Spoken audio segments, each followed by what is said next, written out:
I'll now pass to Sergio for his welcome remarks, and then to Ambassador Sergio Amaral to introduce our speaker today. Sergio. Just very brief welcoming remarks, just to remember that, Professor Nair, that you've been to the foundation in October the 2nd, 2012. In those days, happy days, there were no viruses around. So you could come to Brazil, and we had a wonderful conversation in person at the foundation.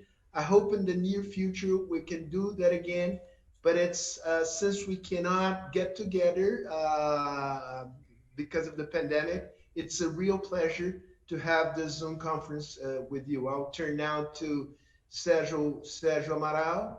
Sergio Amaral is a member both of the Board of Directors of CEBRI and Fundação Fernando Henrique Cardoso. So no one is in a better position to conduct the conversation today. Thank you, Sergio. Thank you, Julia. I congratulate you for having organized this meeting, which I understand is a big success. It's an absolute record for this partnership between CEBRI and the Institute Fernando Henrique, with 1,600 people attending this webinar. But I think they have good reasons for that, because it's not always that we can have here Professor Nair and Presidente Cardoso. And I have a very difficult task of introducing them and later to make a comment on the presentations. Because if I were to mention what Professor Nair wrote and what President Cardoso did, we won't have time for any presentation, neither for any discussion. So I'm very pleased, and these are two people I like very much. I've been working together with Professor Nair, and we were at the same international advisory board from a French company called Total. And I had the privilege of listening to him twice a year in our meetings, and I was very impressed. President Cardoso, I don't have to say much because he's very well known in Brazil. He was elected twice at the first round. And what I was always very impressed in both, by the way, both Joe Nair and President Cardoso, is the human dimension, the natural politeness and generosity, and an approach to things, to books, to action that made them not only the fact that they are great intellectuals, that made them very well known and deserve all the applause of people who have the privilege of listening to them. I would like them to ask Professor Nair to begin. He would make his presentation for the time he wishes. And after that, President Cardoso will make his presentation or comments on Professor Nair's speech. After that, I'll make some comments and a question for each one of them. Professor Nair. Well, thank you very much, Sergio. It's a pleasure to be back with you and to be back in Brazil, even if it's only virtually. I fondly remember my previous visits, and I hope in a post-COVID era, I'll have another chance. You asked me to say a few words about what is the pandemic going to do to geopolitics? Is there going to be a major change? And some people have argued that this will be a turning point in history, that It's the end of American era, that China will overtake the United States and so forth.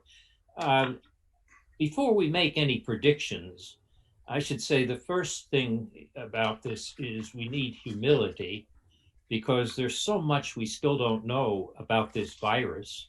Are we going to have one or two or more waves? When will there be a vaccine? We also don't know what it's going to turn out even on this first wave. We're at an early stage, and it's worth remembering that in 1918, the influenza epidemic, which killed more people than died in World War I, actually killed more people in its second wave than it did in its first wave in the fall of 1918, following the spring wave. So for us to make any projections at this stage requires us to start with humility, that it's early, where it's like going to a play that has 5 acts and we're in act 1. So we're trying to predict the 5th act. With that said, let me go out on a limb and say that I don't think this is going to be a geopolitical turning point in terms of China replacing the United States. I think both China and the US have been damaged, both economically and politically, by their mishandling of the COVID crisis. But I don't think it's going to change their relative positions. In terms of relative positions, the United States spends about 3 times what China does on the military. The American economy is about another third larger than China, or putting it other ways, Chinese economy is 2/3 the size of the American economy. And in terms of soft power, the United States still has a considerable advantage over China. So that sort of relative difference is not going to be overcome by just a few years of the coronavirus. One of the things that I find interesting is that the famous influenza epidemic of 1918, which killed so many people, was far more damaging than the coronavirus, had very little geopolitical effect. Ironically, perhaps it was swamped by the effects of World War I. So even though the virus killed more people than the war had the more lasting geopolitical effects. So again, I don't think you're going to see a change in the relative positions of the United States and China. With that said, what are some of the things which we might see, or some changes we might see? Some people have said that, that we're going to see more authoritarianism, and that the authoritarian states did better than the democracies. I don't see that. China and the US both did very badly.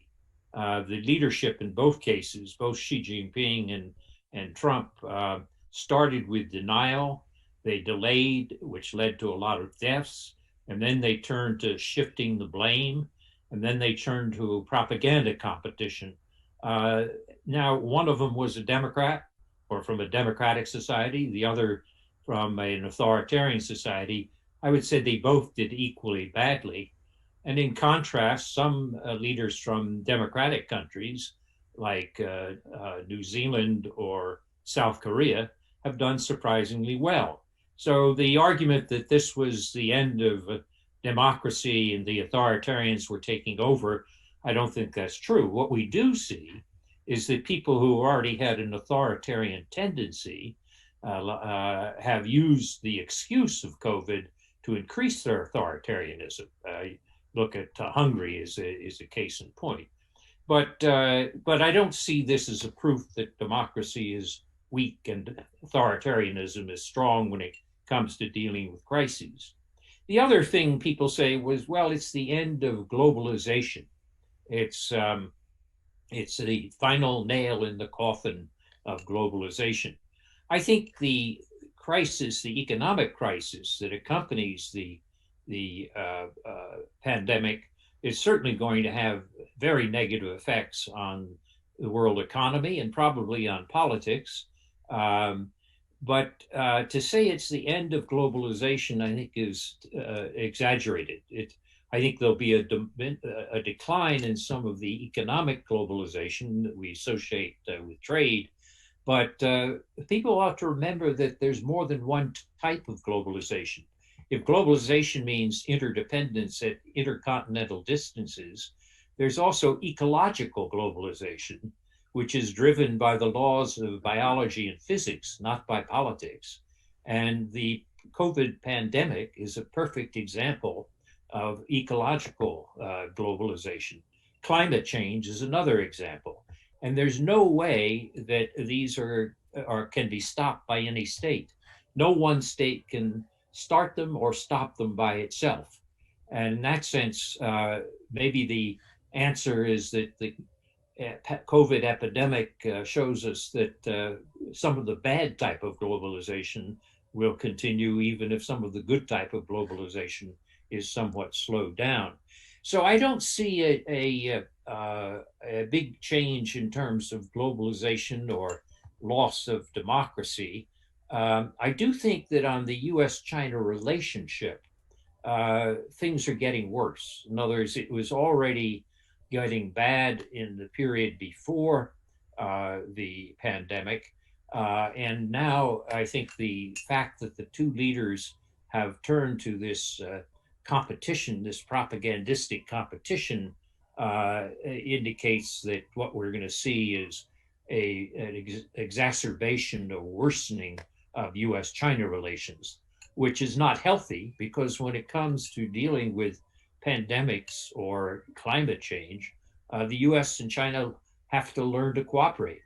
They have to learn that instead of thinking only in terms of power over others, they have to think of power with others, and that you can't solve these ecological problems unless you work with others, instead of just thinking about power over others. But I don't see that in the leadership we have today. To conclude, let me just say that we had a chance to see a transformational effect of the COVID crisis, but the leadership we have missed the opportunity.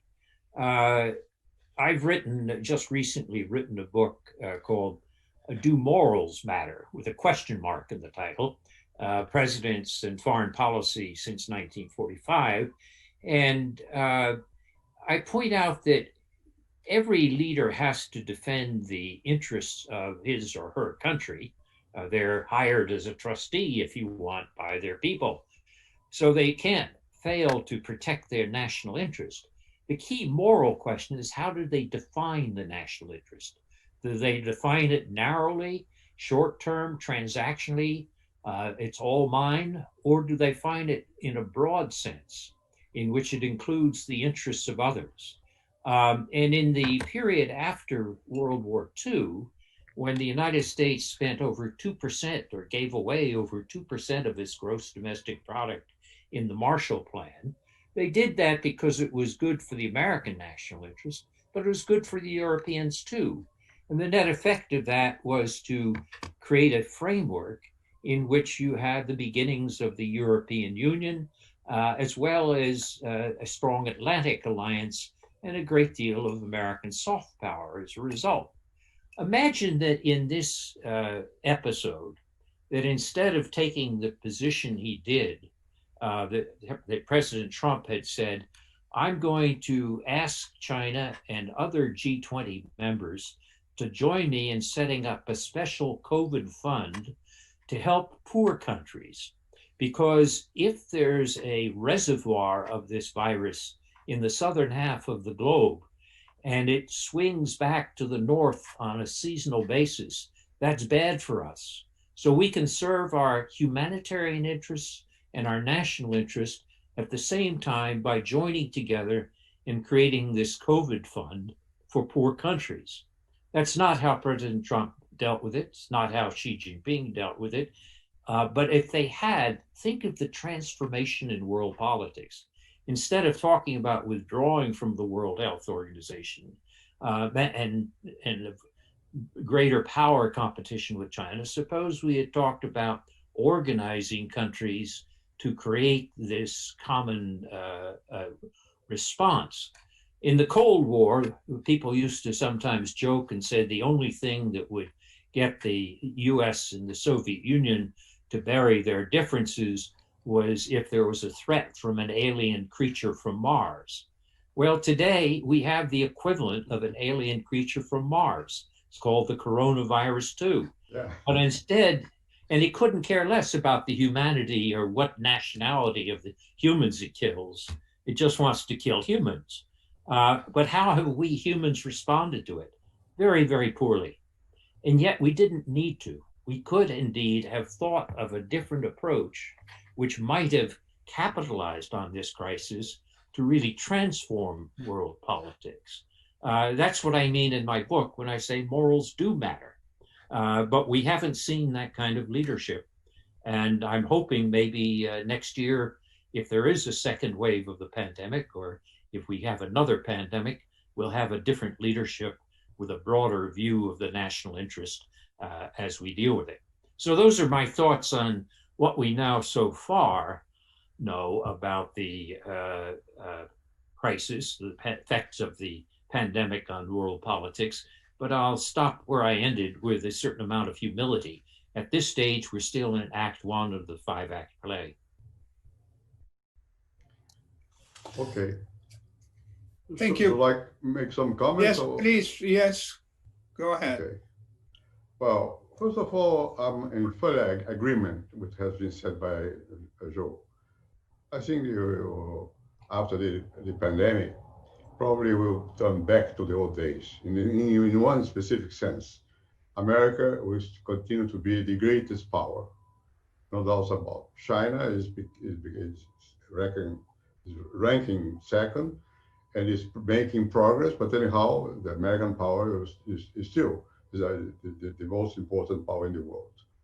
Well, and probably after the, how can I put, the state of alert produced by the coronavirus, again, those national interests have a weight. And every national leader has to pay attention to the national interests, no doubt about it. But I remember, since I'm old, so that's the only advantage of being old is you can remember something. So I remember, first of all, the influenza in Spain, so-called the Spanish influenza. But my mother and my father were speaking all the time about the Spanish influenza. Well, probably was more strongest effect than coronavirus. But anyhow, what I would like to stress is a different thing. After the Second World War, we had Churchill, Stalin, and Roosevelt. There is a interchange of letters between Stalin and Churchill, very interesting. They are proving to the world that it's possible, in spite of difference in national interests, to cooperate to some extent. This is what is now I think is not being effective in the world. The world leaders nowadays have a less, how can I put, planetarian vision, you see? So this is a big problem. I lament the fact that maybe in Germany, the President Merkel has to leave power to others.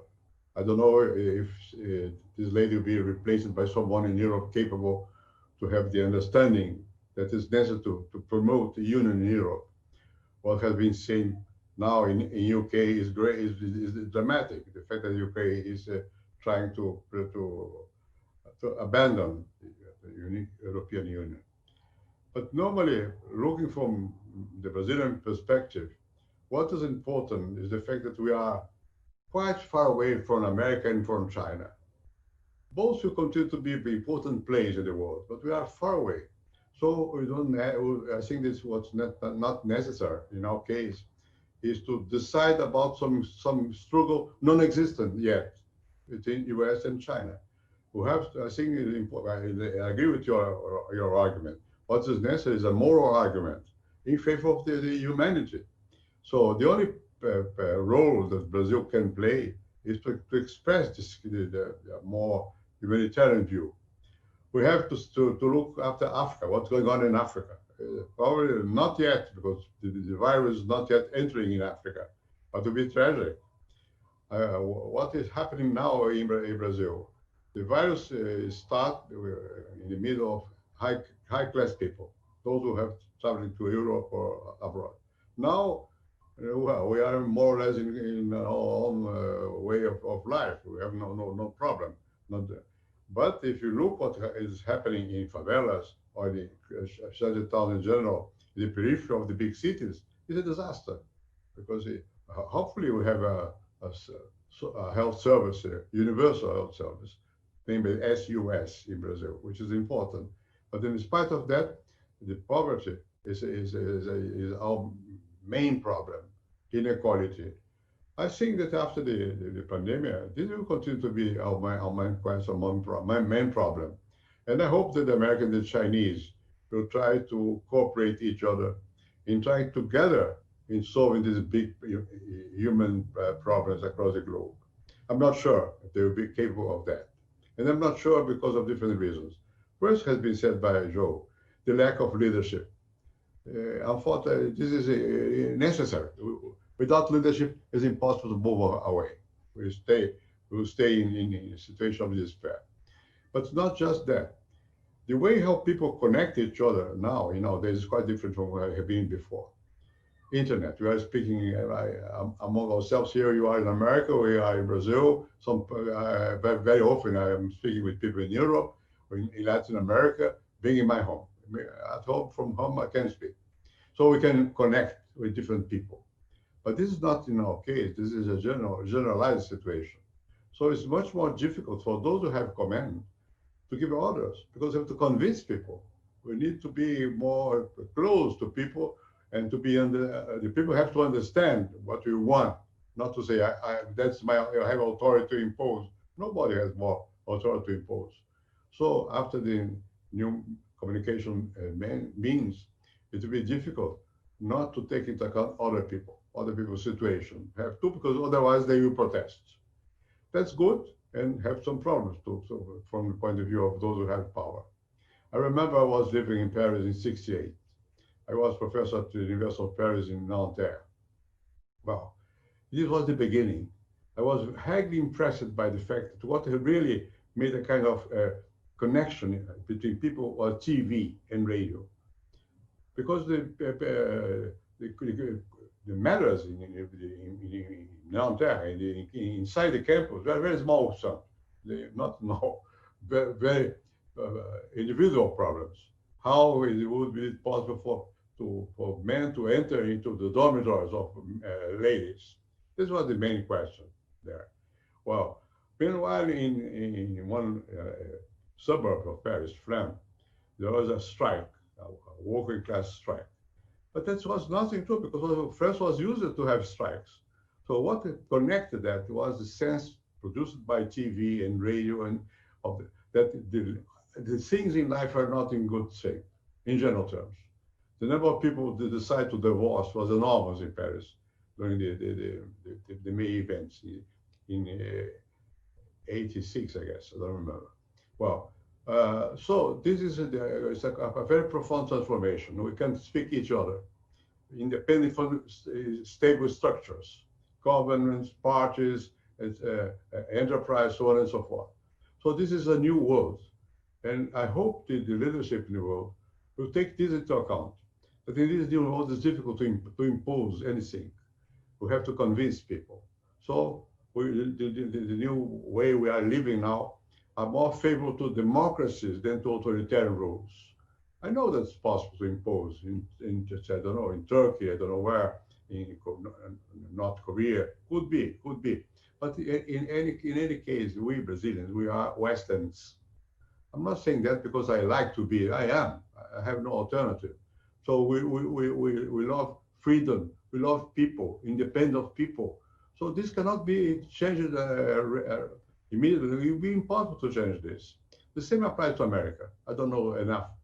United States, I lived there for some time, several times, but I don't know the feeling. But I had the sense that is the feeling in America. So why not to have this sense that our democracy is in danger?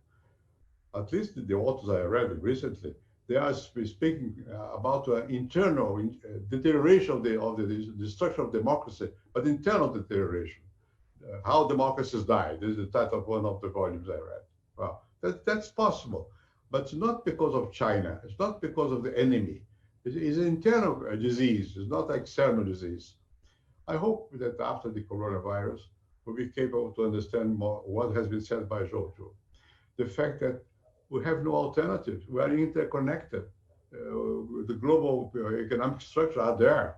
They are not just a globalization, will not disappear.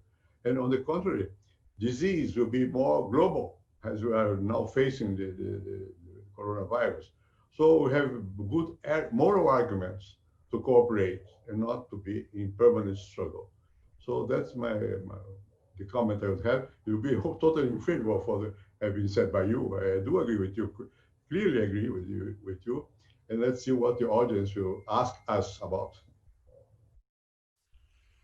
Thank you, President. Now I think that it's my turn. And I will start with Professor Nye as our guest today. And Joe, I would like first to ask you to elaborate a little bit more on what you said about geopolitics. Because, and Martin Wolf has a very good phrase about the coronavirus when he says, coronavirus doesn't bring something new. It only speeds up history. And I would add, bring some pressure on the existing vulnerabilities. That's what President Cardoso has just said. But which was the evolution before? Were we in the direction of geopolitics? Walter Russell Mead wrote a few years ago an article in Foreign Affairs saying the return of geopolitics after Russia invaded Crimea. And others say that we are back to the system of balance of powers. What do you think about that? Because the multilateral world is under many threats. Is the balance of power back? This is one point, a small point. But my main point is the following. I used to go to New York and sometimes I would visit Professor Kissinger. He is a good friend of Brazil. He likes to have news about Brazilian soccer. How is the soccer? How are the teams? He knows the teams, he knows the people who play. Yeah. And I asked him when the trade negotiations between the United States and China had started, what he thought about that. Would that be possible to have an understanding or a positive result? And he was confident.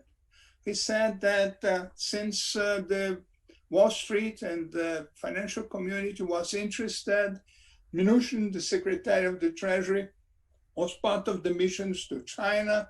These would bring a positive contribution because the financial community was very concerned with the impact of the so-called trade war for the markets. And then I asked him, and in case they don't get a deal, what will happen?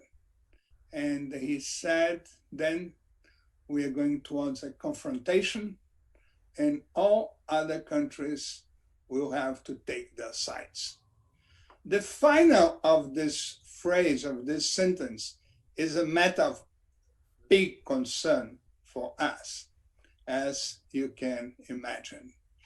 And I am afraid that we may be facing such a situation. If you take what happened after the first part of the agreement, trade agreement between China and the US, other disagreements followed. And you have a succession of items for dispute.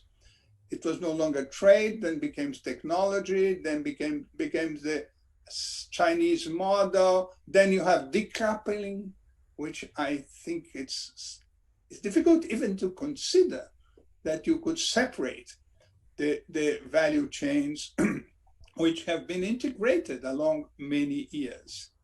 But now I think we are going, and this reminds me of Clausewitz when he said, the logic of war is the escalation to the extremes. And I think we are escalating. We are not. China and the US are escalating. Trump became more aggressive more recently, and Chinese became more assertive in Hong Kong, and they were also more assertive in other parts or in other subjects. This is a matter for big concern for many people. In Europe, for instance, Macron was one of the first to say, if we are to go in a fight between sovereign and powerful states, we also had our sovereign points to raise. But I think we should first separate what should be collective action. And he is very defensive with respect to multilateralism, which has to remain as a center for discussion of public goods, and the bilateral, more powerful or sovereign conflict between the United States and China. Other countries are also concerned. Prime Minister Lee of Singapore, and Singapore was able to do almost a very good job in navigating between the East and the West, the East and the West, between China and the Western world. They are very also very concerned. And now you have India, which was also trying to balance their political priorities. And now, after China occupied a stretch of the border between India and China, is evolving into a direction of a closer relationship with the United States. And the point for us is, should we take sides? Or Brazil cannot afford to do that, because we have very good relations with both sides. The United States and Brazil, as President Cardoso stressed very well, we are part of the same family. Our origin is the same. We come both from the 5th century before Christ in Greece, from Pericles. And this is our vision of the world. This is the way you think. This is the way we live. This is part of the family. We will have necessarily to have good relations with the US. But China is an economic reality and very strong for us, because we have complementary. We have what China doesn't have. We have water and we have land. So we'll always be competitive in agriculture. So my concern, I don't know whether it is the concern of this government, is the fact that the world competition, the strategic competition between China and the US, is already in our region. It is in Latin America. And the case of Huawei is the best example. So is it possible to think that the competition in which we are a kind of a theater, a space, this competition will leave us the space for autonomy? And if we are to fight for the autonomy, which I think we should, how? This would be my question. Well, it's a very important question, Sergio. And I agree with your premise, which is what the pandemic has done is accentuate or exaggerate pre-existing trends rather than reverse them. And one of those pre-existing trends was a worsening in US-China relations. There was a feeling, let's say 5 years ago, 10 years ago, that having good economic relations with China was good economically, but it would also help China to open up, to liberalize. It wouldn't become a democracy as we think of it, but it would lead to more opening, more middle class, and so forth. And Xi Jinping has really reversed that. You've had tighter and tighter party control, and this crackdown on Hong Kong is an example of this. So this problem was already existing before the coronavirus. Trump basically saw it mostly in economic and trade terms, and this is why he pressed so hard for the trade deal. Many of the Democrats saw it in political terms of the feeling that China hadn't lived up to its promises, and the feeling as well that China hadn't played fair, that China was using coercive measures for intellectual property transfer, was giving subsidies to state-owned enterprises so that there wasn't a level playing field in trade and so forth. Then along comes the coronavirus and Trump's inept leadership, and this has just made it all worse. The net result is some people are now talking about a new Cold War. I was talking to Henry Kissinger actually a couple of weeks ago, and his view is that, as he put it, we're in the foothills of a new Cold War. I think this is a bad metaphor because unlike the real Cold War, the US and China still have an enormous amount of trade with each other, economic contact, which we never had with the Soviet Union. And there are over 300,000 Chinese students in the United States. So this is really not like the classic Cold War. And it would be a great mistake for us to fall into that trap. I think, in fact, what the United States and China are facing is what I call a cooperative rivalry.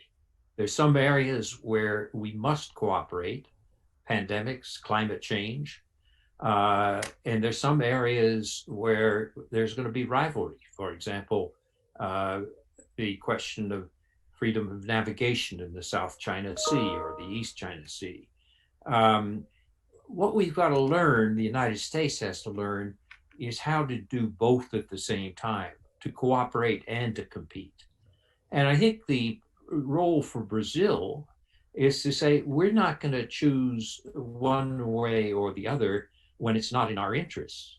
But sometimes it will be in our interest to cooperate with the US, for example, on issues of climate or pandemics or issues like on the trade front of making sure that China does play fair by not giving subsidies to state-owned enterprises and so forth. Then Brazil, out of its own self-interest, should work with the US.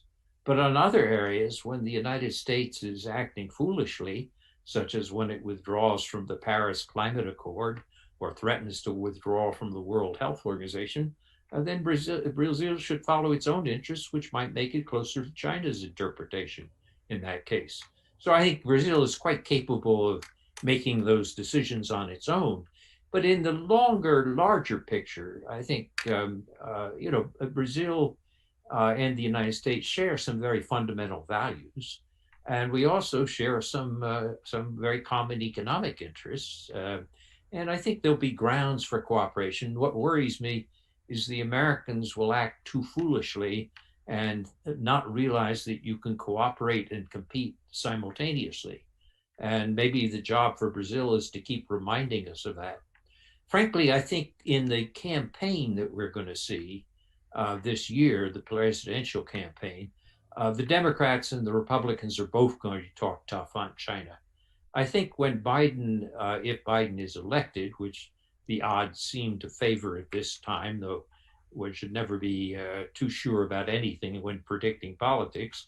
But if there's a Biden administration, I think they'll be better placed to use multilateralism and to be able to cooperate and to compete at the same time, which would make the dilemma for Brazil less sharp.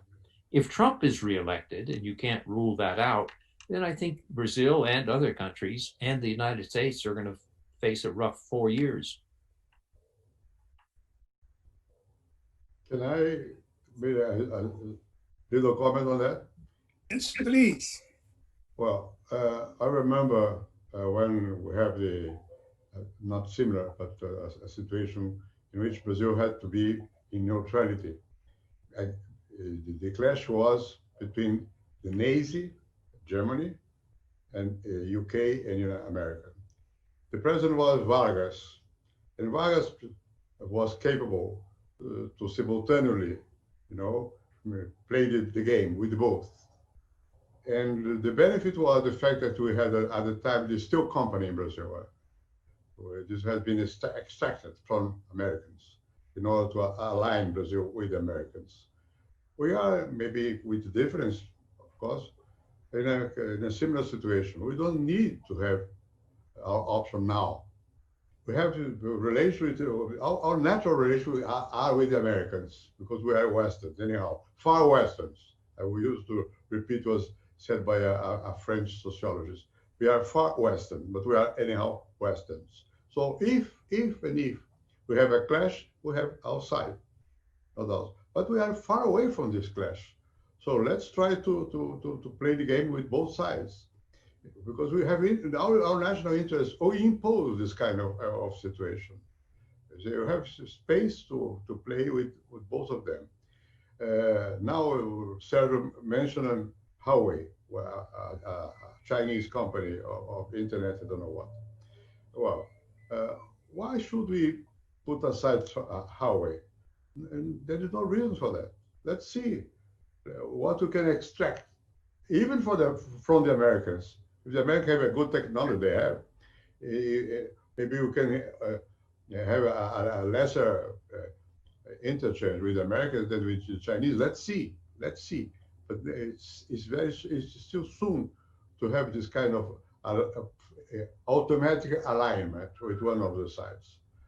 I do agree again with what has been said by Joe. I think that what is important is to stress what the possibilities are for simultaneously rivalry and cooperation. And Brazil has been all time more capable in bridging than in sending stones to one of the two sides. Let's try to keep our capacity to bridge between the diverse interests and take the advantage, what I said before. The only strategic advantage we have are far from the main actors.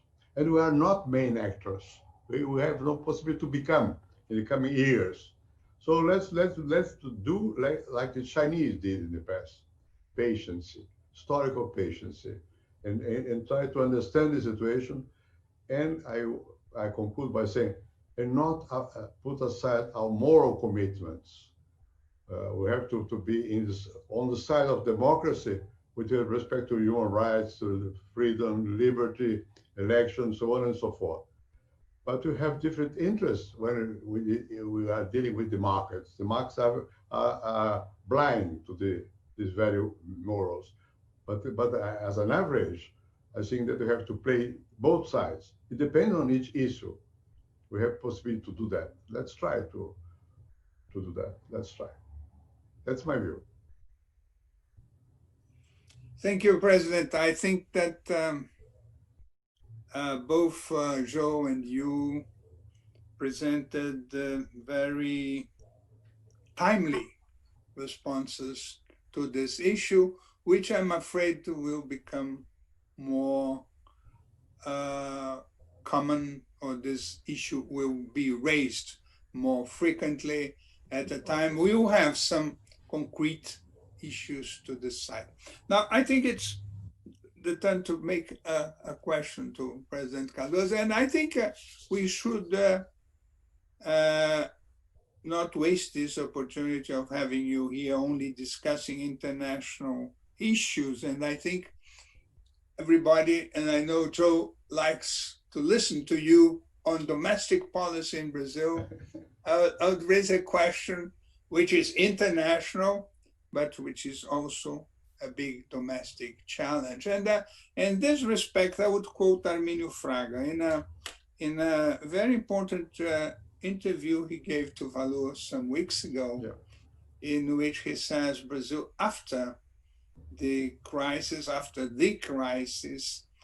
and he emphasizes a lot the challenge of redressing the economy, of paying attention to the fiscal challenges, and at the same time, he raises the issues concerning inequality, the deterioration of inequality in Brazil as a result of the crisis, which affected dominantly the poorer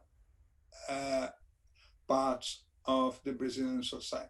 This is a problem which I think most countries will have to face, because even in rich countries, the sectors which are poorer were more affected, and in the world, some countries which are less developed have been and will be more affected. How to cope with this issue? Because sometimes it's possible. For instance, sanitation is an economic project, important economic project, and has many social repercussions. But otherwise, in other areas, I think it's unavoidable to have a kind of a zero-sum game. You have to make options. How do you see that, either in the world or more specifically in our country? Well, of course, in the world, we have to make some options, no doubt about it. I said before, we have automatically our option. We are Westerns, Western anyhow, but we are not in a point in which it is necessary to take this decision now. Domestically is different. Domestically, we have to, I have this sense that it's necessary to look after the fiscal equilibrium anyhow. I came from the real plan, from the inflation, so on and so forth. So I am always aware with the fiscal situation. We are in very bad shape in terms of the fiscal situation. And unfortunately, the present government was elected looking after only fiscal situation. There is no possibility to take care of fiscal situation in a situation of pandemic with the coronavirus. They have to expand more and more. Then that will expand in Brazil, no doubt about. And there is not a amount of choice. It's necessary because life is more important than market anyhow. So the government has to take into account the situation of people. So we'll be in bad shape in economic terms at the end of this coronavirus, no doubts about it. Well, but it is not enough to say, well, let's be blind. No, we have also to take into account the necessities of the country, the infrastructure, so on and so forth. And mainly, we have to give the sense that we have responsibility. Without the sense of responsibility, capitals will be very scarce. They prefer not to come to Brazil. And the Brazil will send money abroad. If there is a lack of sentiment that the government has command, well, there is no possibility of economic development or so on and so forth. So I think this is our choice now. We have elections not now, in 2-3 years later on. Now, this coming month, we have municipal elections. Each election is different. I think the important one is the presidential election. Now, I think it's the moment to join people, to make clear to people that we have possibilities to solve our problems, but not with this kind of people. We believe they know what to occur in the world. They believe that the world has to be, and they are, looking after the more far rightist governments. You have to avoid the far rightist governments in Brazil. So my response to you, Sergio, is, I know this is difficult, but what is necessary is to take care simultaneously of the fiscal situation, and also we need to offer in the future jobs for people and health. It's unbelievable to have we had 3 ministers of health in the last 3 months. This is ridiculous. This is a symptom that something is very wrong in government in Brazil. Very simple thing. We have to take care of lives, people's life. This is important, as well as they have looking after people. We have to give money to them. The Congress decided to give money to them. It's good or bad. It's not good or bad. This is necessary. We have to, and then we will see what can be done. And we cannot to properly behave without asking people to, well, let's go together. We have to have a program for the nation, inclusive, not exclusive. Unfortunately, we are speaking all the time in terms of exclusion, not of inclusion. I think it's important to speak about inclusion. That's why I refer to the social disparities, because they are growing up in Brazil. They are not decreasing, they are expanding. It is important to have a nation with a strong economic markets without inclusion. We have to have this vision of inclusion. Maybe it's only a moral discourse. It's demagoguery. It's not demagoguery, it's the reality. It's the reality. So we are asking for leadership. Without leadership, we'll be unable to evade from this circle, which is like in other situations. We'll be almost die because of the circle we are ourselves creating for us. So we have to on the contrary, we have to try to expand the circle, to include more people. That's why I said before, as President Joe as well, the fact that it's necessary to have not just the national interest, but humanity's interest. Humanity exists. It's not an abstraction. It's not necessary to come back to Hegel or to Marx to say this so simple thing. We are now connected anyhow. If you independent of our will, we are already interconnected. So let's look for those who are more in necessity than we are. That's my view. That's maybe my moral inclination, maybe, or demagoguery, if you prefer. Thank you, President. Joe, I don't need to tell you that the President continues very active, participating actively in the political scene, and perhaps showing to all of us the light at the end of the tunnel. Well, Joe, would you like to make some comments? Yes. Well, just a very brief one. If Fernando Henrique Cardoso would like to come and be President of the United States for the next 6 months, I would welcome it. I'm ready. The other person I would invite would be Jacinda Ardern of New Zealand or Angela Merkel of Germany. Yeah, that's right. But it's a small group. Yeah. Very good group. No, I found that very interesting. Presidente, some more things. Otherwise, we'll open for questions from this large audience that we have. Yeah. Let's start now with first the question of Giuseppe Borges, President of CEBRI, and then Sergio Fausto, and then I'll come back with the questions from the public. Okay.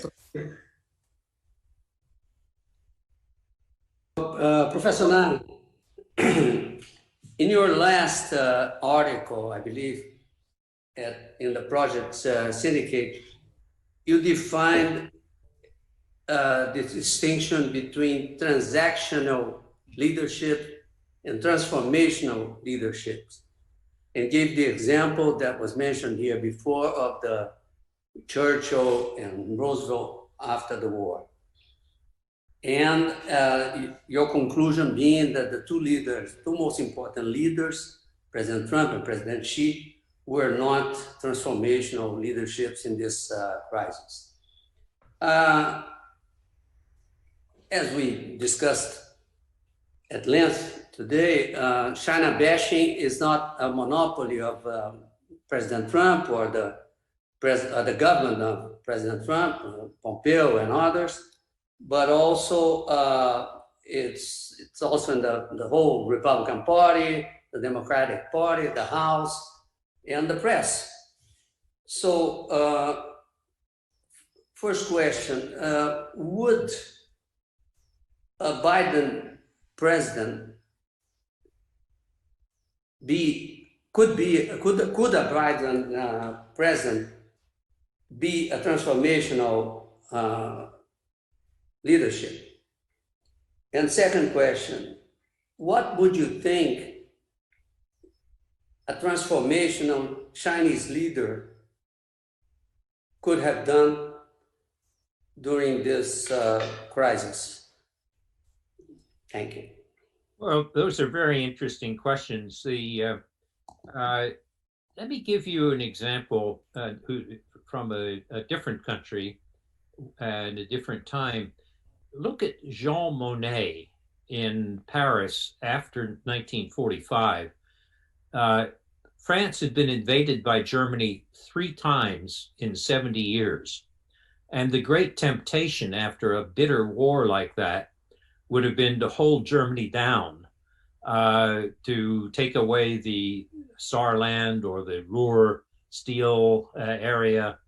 Monnet said, if we do that, we're just going to repeat the history of the past. If we instead try to collaborate and define our French national interest as creating a broader European coal and steel community where we cooperate together, maybe we can escape the history of the past. And of course, those were the origins of the coal and steel community, which led to the European Economic Community, which led to the European Union. And today, the idea of France and Germany going to war is really unthinkable. They may have differences, but it's unthinkable. That was transformational leadership. And so in that sense, if you ask, could a Chinese leader have been transformational? Yes, he could have, Xi Jinping could have said, we admit that this virus started here in Wuhan. We're going to set up a special independent commission under the World Health Organization of scientists to understand the transmission from animals to humans. And we're appealing to the United States and Europe and Brazil and others to join with us in creating a new fund to help poor countries. That would have been a big, big change.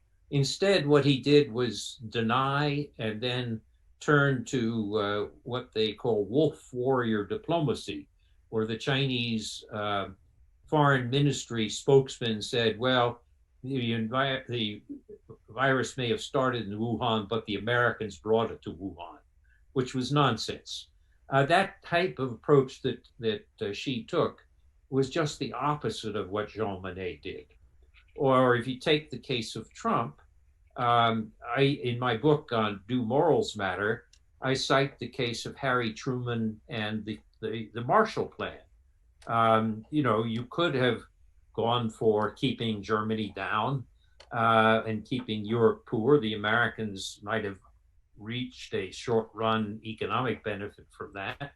But instead, the view is that a strong European economy, even if we allow it to discriminate against us in the short run, will be a stronger democratic partner in the long run. So he defined the American national interest that way. Trump could have defined the American national interest that way, as I mentioned earlier, with a special fund, a COVID fund for poor countries. Will Biden be able to do that? I don't know, but I could imagine, for example, a Biden presidency saying, look, when we get a vaccine, whenever that is, everybody's going to want to give it to their own people first. But I will join with another 6 countries that are also working on vaccines to pledge that I will reserve 10% of the vaccine for delivery to poor countries, particularly to their health sectors. So I will say in advance that I'll ask these other countries to join with me to create this international vaccine fund. We could use Gavi, which exists now as a vaccine fund. We could use the UN, whatever. That would be transformational leadership. I don't know whether Biden will do that or not. I hope he will. But those are examples real historical examples of the difference between transformational and transactional leadership, and why it's true, as I say in my book, that morals matter. All right, I would like to explore a little bit more the hypothesis of Biden being elected in November, and I have a couple of questions in this regard. The first one is, electorally speaking, how important is U.S.-China relations? Is this an issue which is may prove to be relevant in the outcome of the election, or no? The second is, where does the Democratic Party stands in this respect with regards to U.S.-China relations? Considering that the Democratic Party is in flux. I mean, there is a new crop of leaders who are centered to left, to which human rights ranks high in the agenda. Will that be an additional friction point in U.S.-China relation, or we should expect Biden to be kind of mainstream Democrat and not really be as assertive as the left wing of the party would like him to be with regards to human rights in China and elsewhere? Well, if you ask, will China be the determining factor in the election? No, it will be a political football, which the two sides will kick back and forth. But what's really going to determine the election is going to be Trump's failure to deal adequately with the pandemic, incompetence, and also the fact that the economy is unlikely to have recovered by the time of the November election. I think that's going to determine the election. China, there'll be a lot of rhetoric about China, but it's not going to be the determining factor in the election. As for what Biden would do after, if he were elected, I don't know. Nobody knows. We know what he's written for public consumption. We know that some of the people who are close to him and how they think about this and what they've written and said. I think you'd have a somewhat more balanced approach. For example, some areas Biden has said, I will rejoin the Paris Climate Accord right away. And I would imagine Biden would not withdraw from the World Health Organization, but would try to find some cooperation with China there. But on the issue, the two big issues for the Democratic Party are trade and human rights. On trade, there's a pretty broad consensus across the party that China has not played fair, that it has given special subsidies to state-owned enterprises and expected Western companies, whether they be American or Brazilian or European, to compete as though this was a fair competition. In many cases, it's not a fair competition. So on that trade issue, you're going to have both across the whole party, left and right, a feeling that China's going to have to change its behavior. On the human rights, I think the Democrats have a long history of taking a strong position on human rights. And the current situation in Xinjiang is going to create a difficult set of questions relating to human rights. And we'll have to see how much China cracks down on freedoms in Hong Kong. But I think the human rights issue is probably going to be an important issue as well. I would still point out that despite differences on trade and human rights, it's possible to cooperate on some other things at the same time. Even at the height of the Cold War, when the US and the Soviet Union were deeply ideologically divided, we were able to cooperate through the World Health Organization to eradicate smallpox and to avoid nuclear war. So, I mean, what we've got to learn is, yes, there's going to be tension. It's going to increase, whether the Democrats or Republicans win, but it doesn't have to mean no cooperation. And it doesn't have to mean a new Cold War. Thank you. Okay, I'll start now with the questions from the public. There are two questions about China. One is from Arminio Fraga.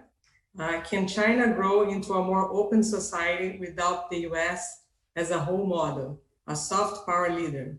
To put in another way, Kindle warned that the lack of a hegemon during moments like these are dangerous, are sliding into a serious problem.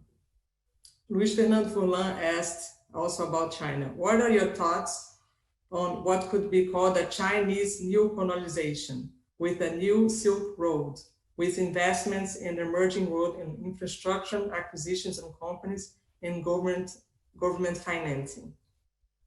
Well, China has famously both state-owned enterprises and private enterprises. But what you find is with many of the private enterprises under Xi Jinping, there has been a structure of holding companies and party representation on the top leadership, so that the state has become increasingly powerful in determining the actions of what appear to be private companies. This is sort of a neo-mercantilism. This makes it very difficult to reach agreements, which in normal market conditions you would call purely merchant conditions or commercial positions. In fact, the Chinese see a political dimension. And the so-called Silk Road, including the digital Silk Road and the health Silk Road and so forth, are examples of this, in which what's good for Chinese companies, whether private or quasi-private or state-owned, is carefully guided by the interests of the Communist Party of China. So there's a difficulty there, and that goes to this question that 10 years ago there was a widespread belief in the United States that China, as it developed, as per capita income went up above $10,000 and you developed a large middle class, people would want a greater degree of liberty. It wouldn't be democracy as we think of it in Western terms, but it would allow more freedoms for people to say and speak and do things. And the trend has been away from that in recent years. That has hurt China's capacity for soft power. A lot of American soft power comes not from the government, not from the Voice of America, but it comes from everything from Hollywood to Harvard and the Bill and Melinda Gates Foundation. And so in many ways, fortunately, the United States is much more than the government and much more than Trump. And that's what makes me think that at some point after this period, the US will recover its soft power. But as China clamps down on its civil society and expels people like the great artist Ai Weiwei, among others, this means that they can't call upon this reservoir of soft power that's in civil society, and it makes it much harder for them. So 10 years ago, I was more optimistic about how China might evolve. Now I'm more concerned, or to put it properly, I guess, it's taking a lot longer than anyone expected. Okay, I also have two questions here on multilateralism. One from Octavio de Barros. Would the concept of a cooperative rivalry be the elements that could guide a new multilateralism? Milton Seligman, what role will multilateral institutions play in a post-COVID world? And Lucia Kaufman asked, what extent can the new configuration of Europe play a leadership role in a new multilateralism? You want to go first? Sure. Oh, okay. All right. I think the need for multilateralism has been illustrated by the pandemic. In other words, the idea that we can solve this by ourselves, any of us, is simply not true. virus doesn't know anything about borders, and it means you have to cooperate. I think you could imagine after this pandemic, people will take more seriously the warnings that have been available for more than a decade or two, which is that pandemics are coming. This is not the last one. Indeed, as I mentioned earlier, compared to the 1918 influenza, this pandemic isn't the worst. There may be worse coming along. We are going to need to cooperate. You have to do this multilaterally. Maybe after we've reached the peak of this crisis, we can think about ways to strengthen the World Health Organization, to create strengthened funds like the Gavi Fund on vaccine, other types of funds. We may also find that there are various network type of multilateralism. The Gates Foundation has been working actually to get a group of private foundations and non-governmental operations to work together to deal with some of these things. So I think the nature of the problems are going to drive us in the direction of having to do more multilaterally. And maybe the lessons of the pandemic, after we come out the other side of it and realize how poorly we've done, will make us realize that it's time for new initiatives. There'll also be new initiatives or need for new initiatives in more traditional areas. I'd mentioned earlier strengthening the Paris Accords on climate, but we also are going to need to think of what do we do about the World Trade Organization. We had a very good Brazilian running it, but now we need to move to a new director. But we're going to have to develop rules which do not give China a free ride on state-owned enterprises and subsidies. We're going to ask if there is decoupling. In some areas, we will allow decoupling, but let's not let it spill over into other areas. So I think there will be a strong need for more multilateralism. Whether we pick that up or not will depend to some extent on the American election, but it'll also, some of the mid-powers, the mid-level powers, can take a lead in terms of trying to push for this as well.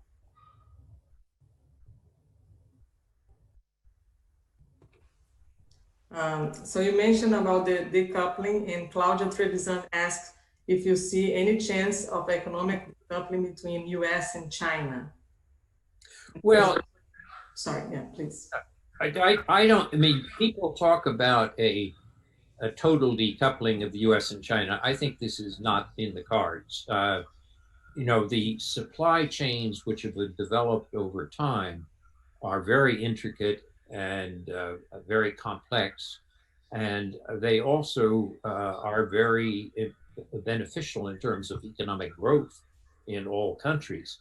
To get rid of them entirely would be enormously costly. On the other hand, I think there will be areas where you will see a degree of decoupling, and we have to make sure that it doesn't spill over into the economy in a broad sense. For example, where security issues are involved, you're going to see more decoupling.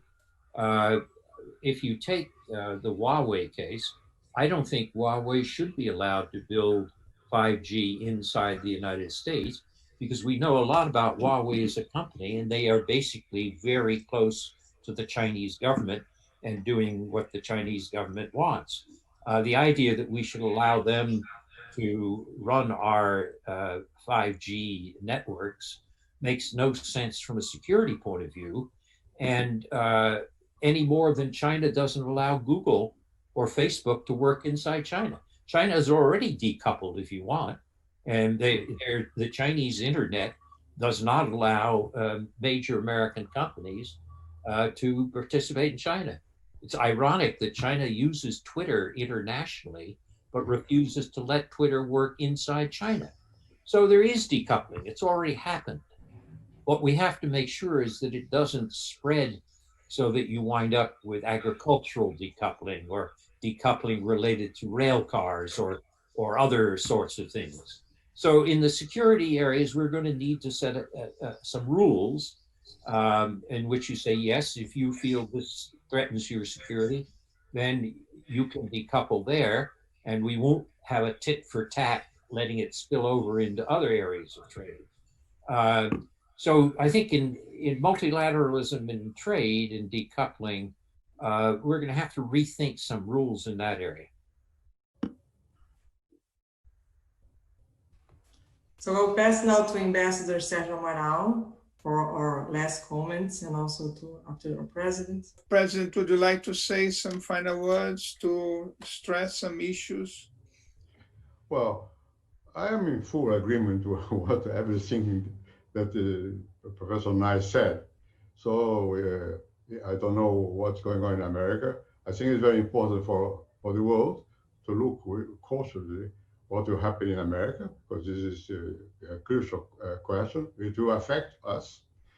And I do agree that at the end of the pandemic situation, we have to pay more attention to the possible revivals of other virus. The world is integrated. I don't believe on the non-integration of the economic system in the world. It's no more possible by simple reasons. We are, by technology, you have to integrate because we are capable to produce massively. So we need also massive consumption. So we need the world. So it's better to invent and to imagine possibilities of cooperation. I don't believe in the non-multilateralism. I know that in multilateralism, there are some of the powers which are more powerful than others, no doubt about. But anyhow, it's in our benefit to increase multilateral dealing with the situation. So I think that we have to move against the trend, which is toward no multilateral actions. I have to recognize, I think that everyone recognizes that there is a populism, a rightist populism mounting in the world. This is to me is a threat, is a danger. We have to counterattack this, and we cannot counterattack the populism just by saying, well, let's be more ourselves. No, let's be more integrated. Let's be more in favor of multilateralism. But we have national interests. Professor Nye recall, it is true that in some areas you have to be very, how can I get, very attentive to the facts. They exist. So with respect to China and the Chinese, the presence of China, it's like the presence of the Americans. We have to look after with Brazilian eyes. What is more important for us? Every country tries to do that. At least the countries will have the possibility to have some, independence, relative independence. I think that this is an aspiration in our case, in the Brazilian case.